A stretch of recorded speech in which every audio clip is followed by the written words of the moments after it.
Olá, tudo bem? Bem-vindo ao nosso Café com Ações. Saúde a todos. Café com Ações é um giro de notícias, informações, conteúdos sobre economia, bolsa de valores, o mundo dos investimentos, o mundo empresarial, sempre mostrando que a gente precisa administrar o tempo com inteligência. O tempo é um recurso insubstituível, passa, não volta mais. Então, não percamos o tempo com distrações, com coisas que não têm sentido, ouvindo barulhos, ruídos, né, disseminados nas redes sociais, internet, na mídia financeira. Muito cuidado, muita atenção, seja seletivo. Isso vai fazer bem à sua saúde mental, física, espiritual e financeira. Aprenda a ser seletivo. Muito bem. A Anatel finalmente aprovou a versão final do edital do 5G. Essa foi a notícia de sexta-feira, né? A Anatel aprovou a versão final do edital do 5G. E o leilão foi marcado finalmente para o dia 4 de novembro. Atrasou um pouco, né? O ministro tinha dito, né, há tempos atrás, primeiro tinha dito que seria em julho, esse resultado foi postergado, ficou para até 15 de outubro, era a nova previsão dele. E, infelizmente, uma vez mais foi empurrado para frente, né? Então, o terceiro adiamento, né? O segundo adiamento, né? Teve o primeiro de julho para 15 de outubro e agora o segundo adiamento, que é para 4 de novembro. Esperamos que seja a data definitiva, né? 4 de novembro de 2021, o dia do leilão do 5G, né?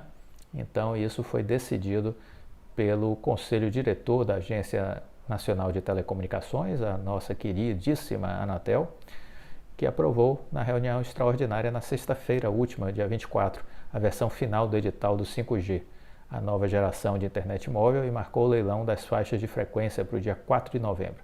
A previsão do governo é que o 5G comece a ser ofertado a partir de julho de 2022, inicialmente nas capitais dos estados. No leilão do 5G serão oferecidas a operadoras de telefonia 4 faixas de frequência: 700 MHz, 2.3 GHz, 3.5 GHz, 26 GHz. Essas faixas funcionam como avenidas no ar para a transmissão de dados. É por meio delas que o serviço de internet de quinta geração será prestado. A operadora de telefonia as operadoras que arrematarem as faixas terão de comprar e instalar os equipamentos necessários para oferecer o serviço aos seus clientes, como torres de transmissão, por exemplo. Além disso, terão que investir para cumprir algumas contrapartidas exigidas pelo edital, né?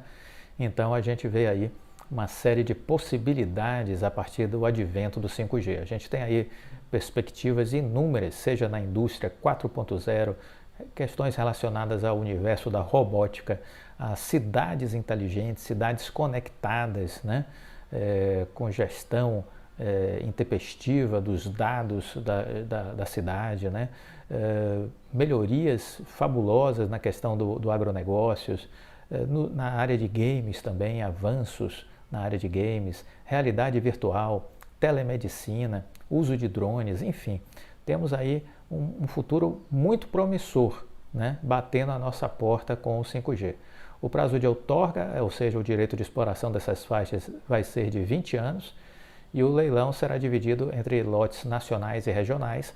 As 4 faixas que serão leiloadas estão avaliadas inicialmente pela Anatel em 45,6 bilhões. Esse era o valor que as empresas deveriam pagar ao governo pelo direito de explorar as faixas. Porém, o Ministério das Comunicações decidiu transformar a maior parte desse valor em exigências de investimentos por parte das vencedoras do leilão. Com isso, a previsão é que as empresas vencedoras paguem 8,6 bilhões ao governo e investam 37 bilhões para cumprir as contrapartidas previstas no edital. O TCU pediu uma revisão na prefixação das faixas. Essa revisão foi feita pela Anatel, mas os novos valores ainda não foram informados pela agência. Damos aqui um passo final para possibilitar a realização do maior certame licitatório da história da Anatel, disse o presidente Leonardo Euler de Moraes. De acordo com ele, o 5G vai permitir novos modelos de negócios e favorecer a inclusão digital no país. O ministro Fábio Faria deveria aproveitar esse momento histórico e abrir o cofre e liberar os recursos do FUST, Fundo da Universalização do Serviço de Telecomunicações, criados no primeiro governo Fernando Henrique Cardoso. Nunca utilizado esse dinheiro. Muitos me perguntam, será que ainda existe esse dinheiro? Existe. Esse dinheiro existe porque não poderia ser gastado sem autorização prévia, entendeu? Então, esse dinheiro continua lá, são 36 bilhões de reais. Qual a finalidade desses recursos? Em tese, pela lei que o criou, é para gerar investimentos para levar comunicação, internet, tecnologia a comunidades carentes, regiões mais remotas, locais onde não há interesse das empresas, não há viabilidade econômica para o investimento em telecomunicações. Então esse dinheiro é para isso. Por que não é usado? Olha, esse é um grande mistério. Na verdade, há uma explicação técnica, né? Esse dinheiro vem sempre sendo usado há anos para ajustar as contas públicas do país. É como se fosse uma poupança de 36 bi, né? Que está ali, e isso é usado para aliviar a questão das contas públicas do país. Meramente para isso, para mais nada.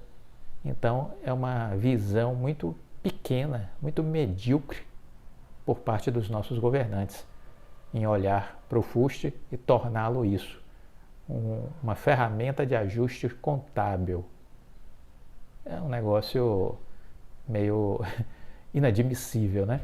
Cabe à sociedade, cabe às pessoas baterem nas portas do governo, dos senadores, dos deputados federais, para que cobre deles. Eu tenho feito isso. Outro dia eu fiz um post na página da ministra da Agricultura, cobrei a ela, já cobrei o ministro Fábio Faria, já cobrei a senadora Simone Tebet.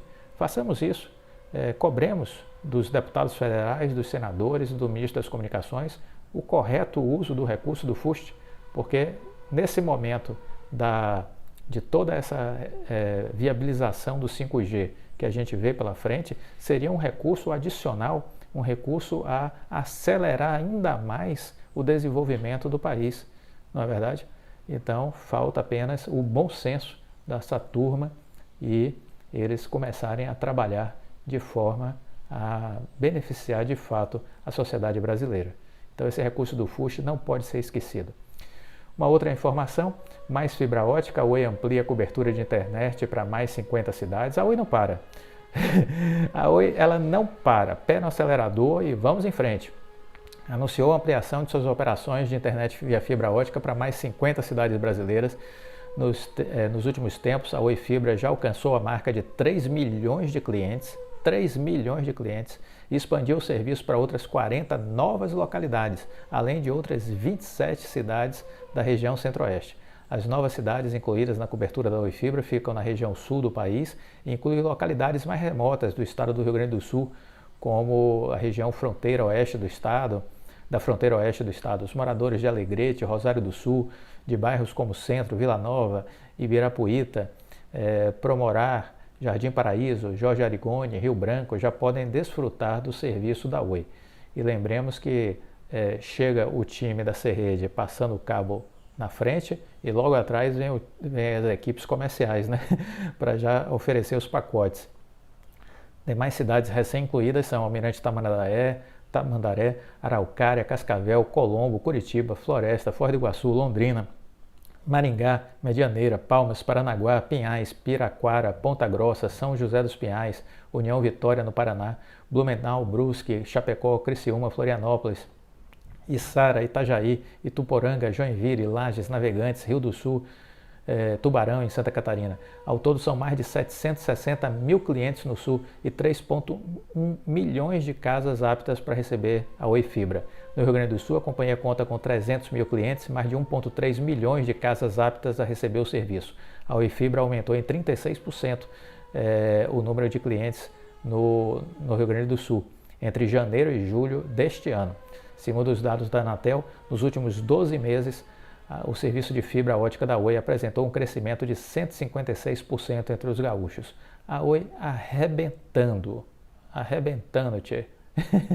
Então, você que é da região sul, por favor, fala aí como é que está a Oi em Santa Catarina, como é que está a Oi no Paraná, como é que está a Oi no Rio Grande do Sul. Deixa o seu recado ou aqui ou no canal Viver de Renda no final de semana, diga como é que está a situação aí da Oi, né? Da expansão da Oi nos seus estados. É importante para a gente compartilhar, certo? Uma última informação, o caixa da Oi cresceu 2,3 bilhões em julho por conta de algumas operações financeiras, né? Então, houve um aumento aí de 2,346 bilhões no caixa da companhia em julho, que chega agora a 3,613 bilhões, refletindo a captação de debêntures e de seniors notes no mercado internacional. As operações somaram 2 bilhões e 4,4 bilhões de reais, foram em recursos, respectivamente, com amortização de 3,9 bilhões para pagamentos de compromissos, incluindo o pré-pagamento de debêntures emitidas em 2019. 2,5 bilhões oriundos das duas operações financeiras entraram no caixa da Oi. A cifra compensou a geração de caixa operacional líquida negativa de 168 milhões, registrada em julho pela operadora. Esse foi o resultado das receitas da empresa, menos os pagamentos e investimentos realizados durante o primeiro mês do terceiro trimestre. No caso dos recebimentos, 2,254 bilhões foram registrados em montante 150 milhões menor frente a junho. Apesar da queda, a receita de clientes da Oi cresceu 31 milhões para 1,41 bilhão, enquanto fatores como o uso de serviço de rede, parceiro de revenda, recebimentos intercompany de interconexão puxaram a conta um pouco para baixo. As recuperandas também reportaram pagamentos estáveis em 2,18 bilhão, e as maiores linhas de custos em julho foram fornecedores de materiais e serviços, 1,7 bilhão, tributos, 354 milhões e pessoal, 119 milhões. Já os investimentos ficaram em 239 milhões durante o sétimo mês de 2021, uma redução de 50% frente a junho. A Oi Móvel aportou 51 milhões e a Oi S.A. 188 milhões, principalmente em fibra ótica. Então, aí algumas operações realizadas pela Oi no mês de julho que estão refletindo na situação financeira da empresa. Para quem está investindo em Oi, é sempre importante acompanhar o dia a dia da empresa e as informações mais relevantes. Sempre com muito espírito crítico. O senso crítico é fundamental, né? Você precisa estudar a empresa e ter senso crítico com relação à leitura do que sai na mídia financeira. Nunca esqueçamos o que afirmou Larry Fink. Larry Fink, CEO da BlackRock, maior gestora de investimentos do mundo. Eles têm sob a sua guarda 10 trilhões de dólares. E o Larry Fink disse recentemente, num evento da Expo XP, que eu fiz um vídeo e que está no canal Viver de Renda, ele disse o seguinte: olha, a mídia financeira vive para produzir ruídos e volatilidade. Então, muito cuidado. Então, isso aí fica aí o recado do Larry Fink, que eu assino embaixo. Porque é exatamente isso que eu percebo já de muito tempo, certo? Então, você que está na bolsa, que está investindo, é importante separar o joio do trigo, ter senso crítico, né? E não se deixar apavorar com o noticiário financeiro, porque existe aí um interesse óbvio de criar ruídos, instabilidades e volatilidade. Gostou do vídeo? Deixa o like, compartilhe com os amigos. Fique com Deus e até a próxima. Tchau!